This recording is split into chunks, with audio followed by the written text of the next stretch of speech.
Should Christians only listen to Christian music? If you're younger and watching this, that may seem like a strange question to you. I don't know, maybe it's still something people say. But I feel like today we are inundated with so much media that it's pretty hard to avoid the secular world. But when I was a teenager, things were a little bit different. They were just beginning to transition from tapes to CDs. If you wanted to listen to music, you had to go to a music store. You'd usually find this in like a mall, and they would have just rows and rows of CDs, and you'd have to go in there and physically look through all the albums. They were alphabetized, find the one you want and buy it, take it home and listen to it. And if you went to one of these stores, usually in like a back corner, there was a section labeled Christian music. And many young people my age were told either implicitly or explicitly that it was not healthy to expose yourself to secular music, aka music that was not Christian. Some more conservative churches would be a little more extreme and say you shouldn't listen to it at all. Where I grew up, it was a little more in the middle, and it was treated more like junk food. A little bit in moderation is okay, but you want to maintain a balance. And this is an interesting jumping off point for how Christians should interact with culture in general. Is it okay to engage in secular customs, consume secular media, be exposed to secular ideas? And if yes, how much is too much? And what does the Bible have to say? Let's take a look.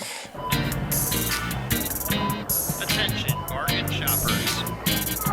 So the real question here is, how should Christ followers interact with the culture around us? They didn't have a ton of television and music back in Jesus' day, to my knowledge, but you might be surprised to find that there is quite a bit of scripture written on this topic. Just to give you some context, many of Paul's writings came out of his missions trips to the Greek world. So picture like the Parthenon, Zeus, Greek gods, all that stuff. And this was the dominant culture of the time. And now you have these Christ followers living in these Greek metropolitan city-states. Some of them are Jewish Christ followers, others are Greeks who converted to Christianity, all interacting daily with a culture that honored pagan gods, participated in lavish parties, sexually free, participating in orgies and all that stuff. And they also had their own customs and traditions, many of which were just part of the wider culture, and some of them ran contrary to the teachings of Jesus. So in many ways, this question we're exploring today were the same types of questions that Christians were asking back in the time of Paul, 1st century AD. And it's a good question. How insular should Christians be? Should we isolate ourselves culturally? Or should we embrace the culture that we live in and risk diluting our own or succumbing to its influence? So on one hand, you've got like your youth group leader telling you not to listen to Taylor Swift. And on the other hand, you have like famous theologian thinkers like Paul Tillich, who challenged the church to incorporate culture into its practices. He wanted to bring art, music, and theater into theology. He advocated for an interconnectivity between the secular and the sacred. But Adam, I hear you say, I don't care what thinkers and theologians think about this topic. What does the Bible have to say? Good question, YouTube watcher. Well, we can look at one example in 1 Corinthians chapter 8. Here, Paul is addressing a cultural and religious practice of the Greek culture. Eating meat sacrificed to idols. So here you have idol-consecrated meat sold just in the general marketplace, or you've got feasts and festivals thrown in honor of pagan gods. And so the question is, participate or don't participate. To give it some context, I think it would be similar to if you were in America today celebrating Thanksgiving. You could say, well, Thanksgiving is tied to colonialism, and if you participate in it, you're supporting Columbus and the genocide of the Indian people. Or you could look at it, this is just a holiday in America, and it's an excuse for people to get together with their family, just to help you kind of contextualize. And so regarding meat sacrificed to idols, Paul says two important things. First, in verse 8:4, he says, so then, about eating food sacrificed to idols, we know that an idol is nothing at all in the world, and that there is no God but one.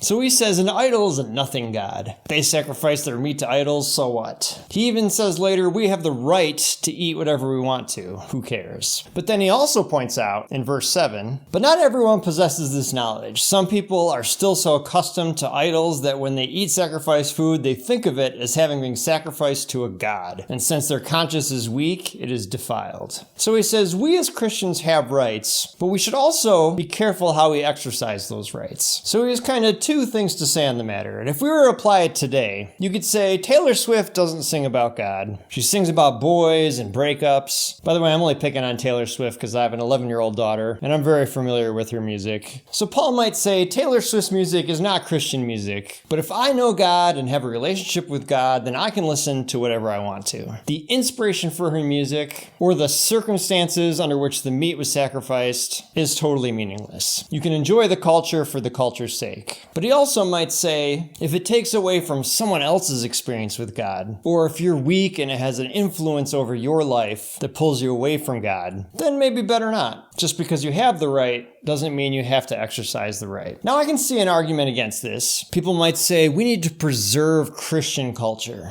It's important not to drift into the culture around us, to maintain our own identity. And people who believe this likely quote Romans 12:2, which says, "And do not become conformed to this world, but be transformed by the renewing of your mind, that you may prove what is that good and acceptable and perfect will of God." They would say transform culture, don't be transformed by culture. And I think here it's important to make the distinction between what we may want and what Paul's actually trying to say here. This is where good exegesis comes in, critically exploring the wording and the meaning of a verse and how it applies. You see, if we're talking about the world, in 1 John 2:16 we're told, "For everything in the world, the lust of the flesh, the lust of the eyes, and the pride of life comes not from the Father, but from the world." So whenever scripture is referring to the world, it's not necessarily referring to culture, it's referring to human nature, our baser instincts, the desires of the flesh. God makes a clear distinction in scripture what defines his culture and what defines our culture. The Jews in Jesus' day made this mistake. They took the practices and the laws that God gave to their ancestors and turned them into traditions, into just practices that they did that lost all their meaning. They cared more about what defined their people group than what connected them with God. And then Jesus came and said, no, God's culture is defined by mercy, by forgiveness, by loving those who are difficult to love, by giving to the poor, by honoring God and loving our neighbors. How we express those things, our culture, are just trappings, expressions of the time period that we live in. And I'm reminded of Jesus' teaching, Mark 7:15, which says, "It's not what goes into your body that defiles you. You are defined by what comes out of your heart." So there you have it. I hope you found that interesting. If you did, please feel free to like and subscribe. It does help out the channel. What are your thoughts on the topic of scripture and culture? Where's the line for you? I'll leave the scripture used in the description below. My name is Adam. This is Bargain Bin Theology, and remember,